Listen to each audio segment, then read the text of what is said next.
Doctor সমনা, আপনি radiologist. Pregnant মায়েদের antenatal scan করার সময় ডেলিভারির আগে যে স্ক্যান হয় তাতে যদি ক্লাব ফুট বা সিটিবি পাওয়া যায়, সেক্ষেত্রে মায়েদের কীরকম রিয়াকশনস হয় বা আপনি কি ফেস করেছেন? তো এরকম অনেক সময় হয়েছে যে স্ক্যান করার সময় আমরা দেখতে পাচ্ছি যে বাচ্চার ক্লাব ফুট ডিফর্মিটি আছে।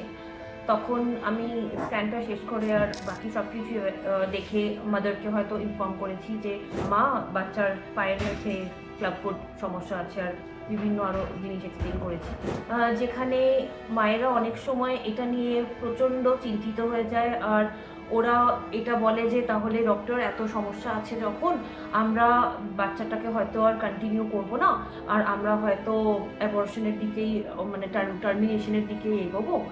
আর মানে ওরা অনেক ভয় পেয়ে যায়। আর আমার মনে হয় যে ওদের তখন মনে হয় যে অনেক বেশি ডিল করতে হবে আর কষ্ট হবে, তো তাই জন্য টার্মিনেশনের দিকেই ভাবে।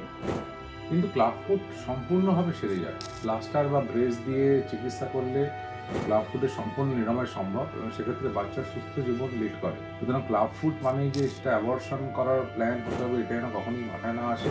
এই অ্যাওয়ারনেস যত বেশি হবে তত ভালো।